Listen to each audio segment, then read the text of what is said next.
I used to run IT teams in India, did it for about 5 years. And I just thought that it could be done better. Everyone thinks the way to build the best software is you just get the best software developers and chuck them in a room together. I thought that if I could get some developers where I live, make them friends so that they collaborated better, they learned from each other, they taught each other, made them happy at work, so they were sort of more invested in our company, then we'd just build better software. Imagine a workplace where employee happiness is as crucial as client satisfaction, where a 90% retention rate isn't just a goal, but a reality. Meet Richard Clark, the visionary co-founder of SecretSource, who has not only achieved this, but has redefined what it means to create a thriving tech agency. Join us as we uncover the secrets behind his remarkable success and his commitment to fostering a workplace where innovation and well-being go hand in hand. Welcome to the show. Hey, good afternoon.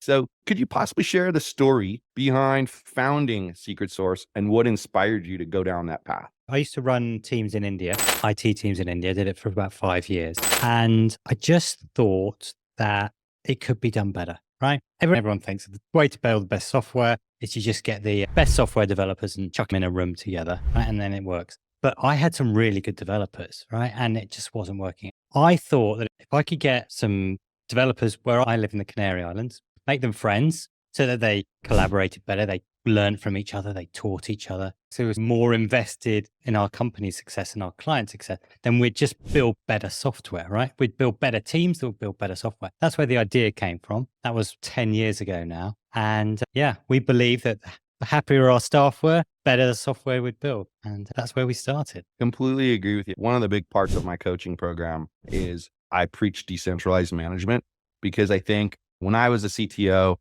I worked both ways, where I had a lot of input into everything that everyone did. That didn't work so well. And then I stepped back and let my staff do what I hired them to do. We put together job descriptions. We struggle through hiring the right people. And then we try to guide everything that they do. And it just didn't work. And so that's a big part of the program that I teach. And one of the things that I teach them is how to retain their staff.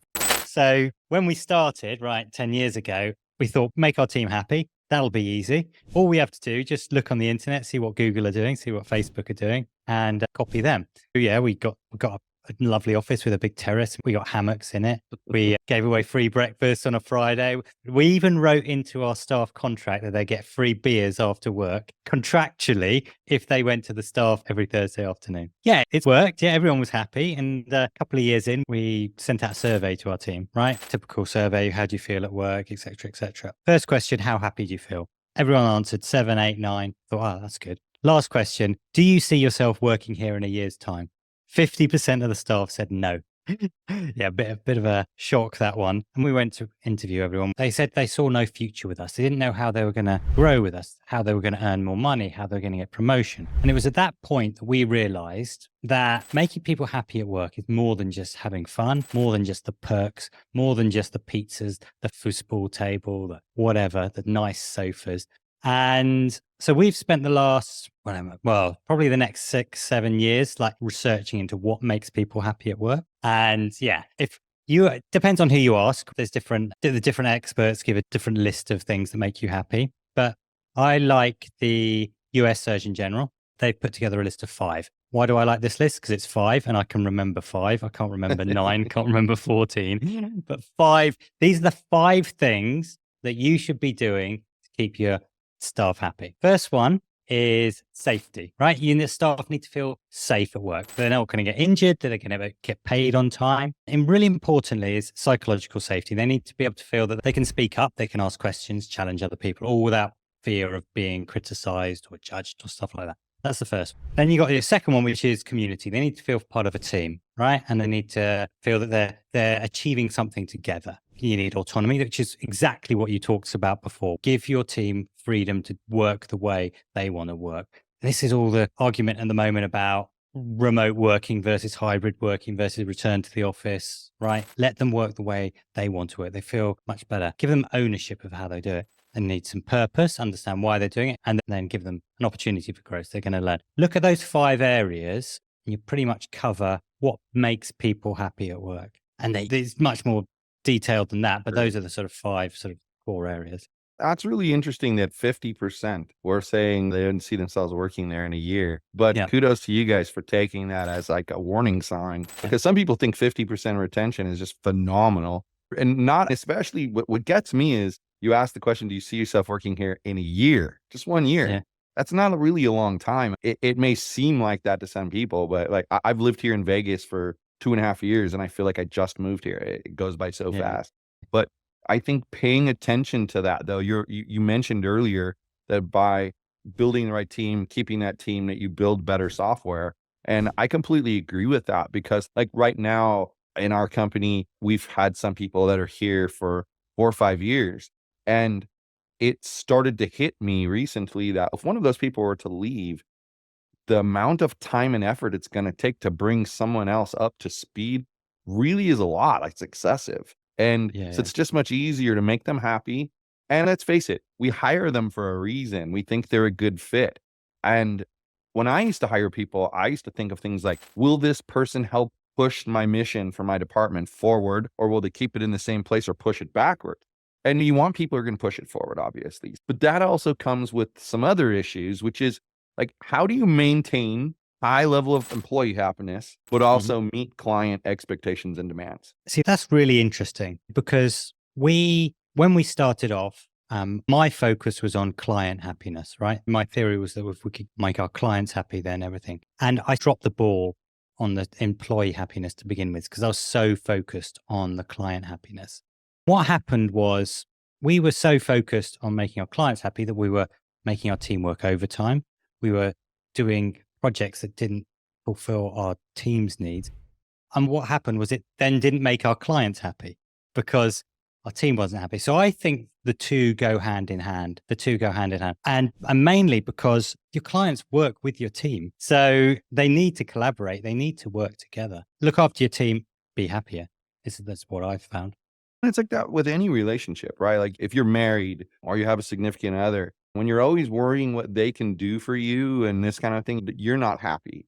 But when you spend more time thinking about, I am going to make sure that they have this for their birthday, or I'm going to celebrate this about them, they tend to be happier and they do the same thing back. And I Hmm. think that as a business, you're really smart to focus on your employee happiness, because a happy staff is evident to an outsider. And the clients are going to start to wonder, how come these people aren't happy? What kind of a work environment are they working in? But if they're happy, then they don't even, all they think about is the project at hand. So that's of course what you want. But Yeah. I understand from my research that like you guys have like a career ladder and personalized career development plans. Could you elaborate on that a little bit? So after that dreaded survey in 2017 or whenever it was, we then began on a 3-year journey where we mapped out what a career would look like for a developer. We defined what areas they need to work on, their communication, their ownership skills, leadership skills, technical ability, etc. And then we put it into a big matrix, and junior, intermediate, senior, sort of it's split over 5 or 6 levels. So people can see what they need to do to progress. And then each 6 months, they meet with their line manager. They look at the matrix, they say, what do I need to improve? And then they build their own sort of personal development plan over the next 6 months. So it might be you need to focus on your technical skills. It might be you need to focus on your leadership skills. They go, how can I do that? And then they work together and then they can grow. And it's worked really well. I do want to point out that when we did the survey, 50% of the staff said they wanted to leave. 50% of the staff said they didn't want to leave. They were quite happy not having a career. So that's not the answer to everyone. That's the answer to 50%. The other 50% needed something very different. So you can't do the same thing for everybody because everybody has different needs. What kind of things did the other 50% have to say about what their needs were? So what I found really interesting at the time was that it was almost split on age. So the younger people wanted the learning opportunities, but the older people, the people who had kids, they wanted the stability and they wanted the flexibility. And we already offered the stability and the flexibility with them. So they were quite happy with that. But the young ones, they weren't so interested in that. They just wanted to move up the career and earn a bit more money. So Yeah. what do you think the key elements are that make SecretSource stand out in the competitive tech agency market? I think because it's our focus on teams, our teams work better. We have really high levels of psychological safety in our teams, but it's not just within our teams, it's with our clients as well. So our teams work really closely with our clients. They like in-house teams because they feel so comfortable talking to them, challenging our clients. Our clients will come to us and go, we've got this great idea. Even our junior developers will be quite happy to say, I don't think that's great. I've read this article. I don't think that's a good idea. And because of that, we just make the software, the code is great, but it's more aligned with what our clients want because they have that closeness. And that alignment's important. Sometimes part of what I do is I have a NetSuite development company, and my team sometimes will get frustrated. Like, we have a particular client right now who, it's so typical to, I've done this for 30 plus years, and it's just so typical. They'll say, all right, I need to get these 3 scripts done. They got to do this for me. And then we'll write the scripts. And then the development team will say, okay, can you test this? And 12, 13 days will go by and they don't even acknowledge that they were asked to test it. And they're prompted multiple times. And then one day they decide to test it. But the problem for my team becomes, then the client says, all right, quick, these problems need to be solved today. Can you solve them today? And then you say to yourself, if it was that urgent, why did we wait 13 days to test it? And so the staff started to get grumble about it. And I told them, no, you don't take it out on them and you don't purposely slow down, but you also don't purposely speed up. You do the good quality work that you've been doing. And if it takes you 3 days to make those changes, it takes you 3 days to make those changes.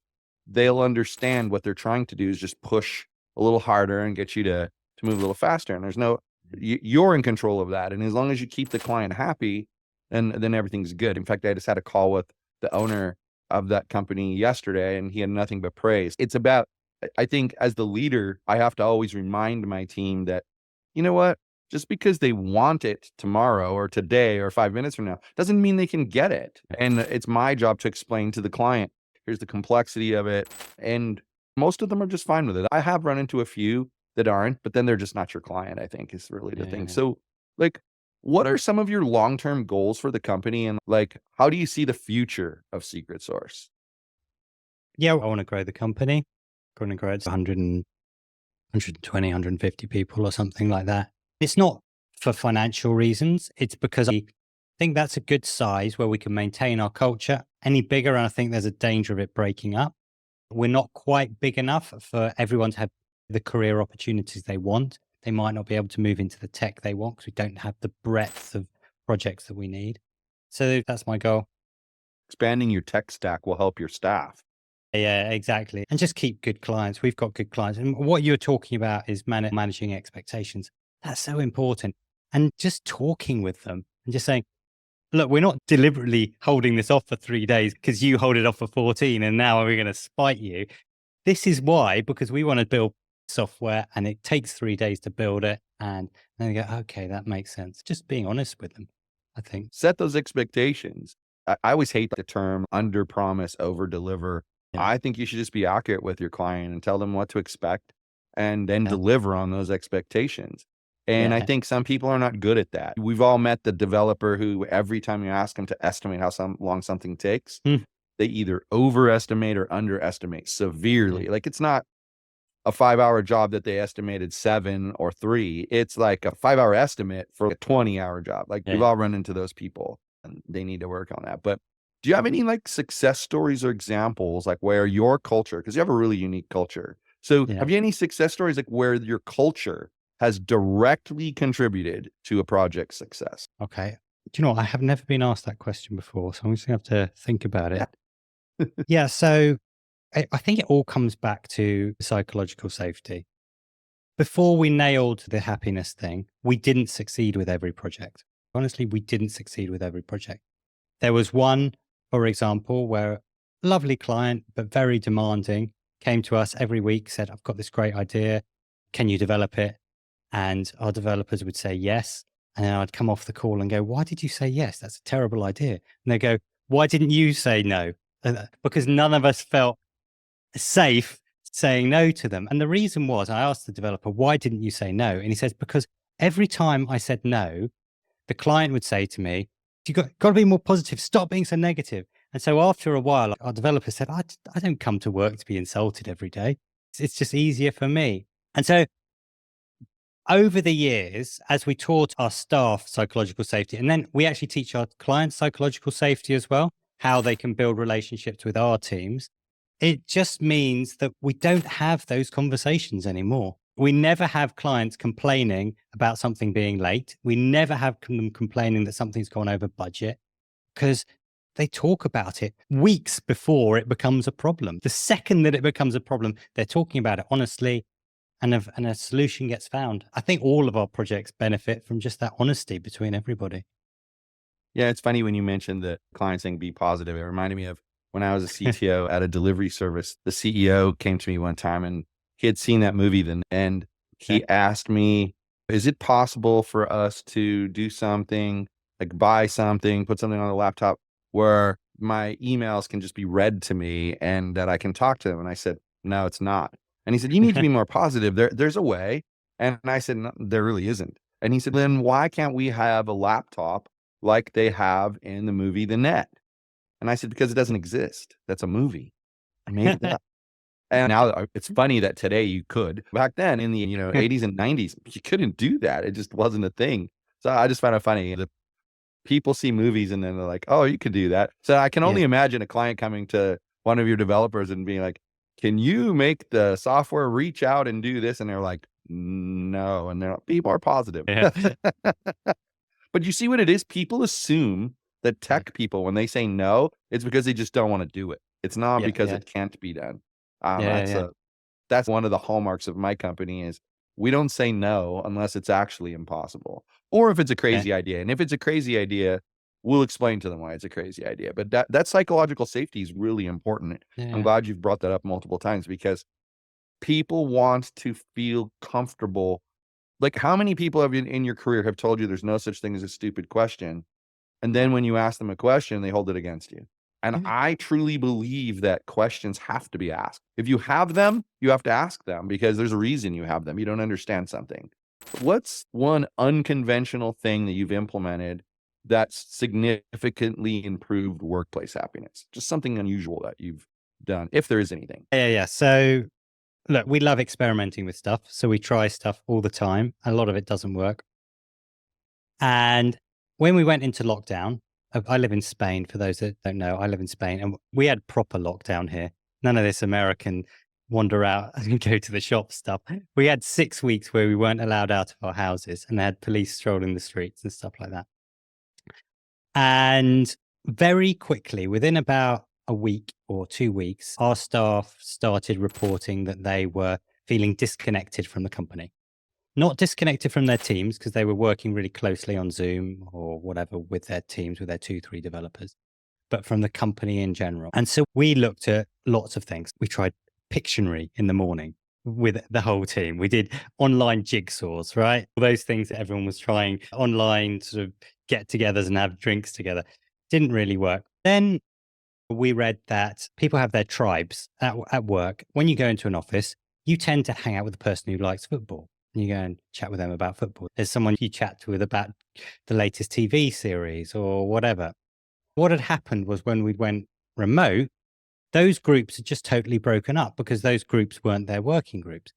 And so all we did was we created Slack channels for TV, Slack channel for movies, Slack channel for football. There were actually two. One, because we were in Spain, there was one for Barcelona and one for Madrid. And there is even one for dad jokes because there was a group of people that love corny dad jokes. And what happened was everyone just started congregating to those groups if they were interested. Because when you're remote, you don't just think, oh, I want to chat with football and then call someone in another team about football. Creating these channels in Slack, everyone started gathering together and they stopped reporting that they felt disconnected from the company. So that was just one little thing that we've done that worked really well. Just That's took 5 actually minutes. brilliant. That's Yeah. actually brilliant because what you've done there was you replicated the standard environment that they were used to, but in a virtual manner. That's actually really brilliant. We actually just launched a product called the Entrepreneur's Water Cooler, and it's aimed at Cool. solopreneurs who Yeah. don't have that support. And we do things like we have every morning at various time zones. We do it 3 times a day, but it's various time zones. Yeah. And we kick off the day with, let's talk about what's happening in the world today, or what were some struggles you had yesterday. We always have some question that we ask, and it brings people together and they start talking. And what we've noticed as a side effect is there are these group chats that go on, and people have come to like these particular 3 people, they hook up and they chit chat during the day. And we did a survey after a couple of months of this being released, and it got released at the beginning of the year. And what we found was they were much happier during the workday because now they had people they could connect to, and they could talk about football, and they could talk about the latest movie because they had a place to do that. So Yeah. replicating a similar idea to what you're doing, we give them like a virtual office environment to work in. What a great idea. So what's something that you've learned about leadership since starting SecretSource that's surprising to you? Yeah, lots of things. I think the main one is what and I touched on it earlier, is that everybody's different. I always thought that. So I'd worked for some big companies before. What I realized very quickly was that everybody's different and everybody has different needs. If you try and make everybody come in at 9 o'clock and leave at 5 o'clock, it suits 25% of the people and doesn't suit 75% of the people. If you build career programs, it makes 50% happier and 50% aren't really bothered. And then the second thing is what you touched on before, is trust people to just do the work themselves. It is really difficult. As a manager, I totally get it, to let go and just not check on them and not micromanage. It's really difficult, right? So I get you if you find it difficult. But if you do, yeah, real magic happens. Sometimes it goes wrong, but most of the time they'll do a much better job than you would. Yeah. I've had my clients ask me, I'm afraid to do that because what if they miss a deadline? Then they'll miss a Yeah. deadline. I mean, they're going to miss the Yeah. deadline whether you ride their back or not. So Yeah. they miss a deadline, handle that appropriately. This can't happen again. We can't miss deadlines without having feedback beforehand about why. Stuff happens Yeah. when you're developing software, but Yeah. they didn't understand that that's when the so-called, I hate to use this word, but that's when like the disciplinary process starts. Hey, you know what? This is the third deadline you've missed. We have to Yeah. talk about this. Are you able to do this job? Maybe not. Yeah. But that's how the leadership part has to take effect. And I honestly think we have a plague in the business world today where people are pushed up the ladder and pushed up the ladder and pushed up the ladder, but they're not given the training and support to understand how to actually be a leader. They get Yeah. into this manager mindset, and that's why they want to question everything everybody does and have feedback about everything everybody does. It's because they're a manager, they're not a leader. And leaders do things differently. They just do. Yeah. And your story about how surveying your staff to find out where they were is indicative of leadership. But to me, the truest indicator of leadership was going back and trying to find out, why are half of you not wanting to be here in a year? A lot of companies would have just went, huh, that's sad. But instead, you got to the bottom of it and you fixed it. And I think that's a testament to your leadership and whatever leadership you have on your leadership team. I think it shows that you cared about your staff and you understood that happy staff means successful company. It can't be broken down any simpler than that. This has been a great conversation. I really appreciate your insights on leadership and retention. Could you let my viewers know where they can find you if they want to connect? So my name is Richard Clark. You can find what I do on my personal website, which is richardclark.eu. And then I'm on LinkedIn, obviously. Thank you so much for taking the time today. I know it's hard to get your busy schedule aligned to do an interview like this, and I truly appreciate you being here. I really enjoyed it. All right, everyone, thank you so much for being here for another episode of Gaining the Technology Leadership Edge. New episodes every Wednesday, released at 8 a.m. Pacific time on YouTube, on Facebook, and on LinkedIn.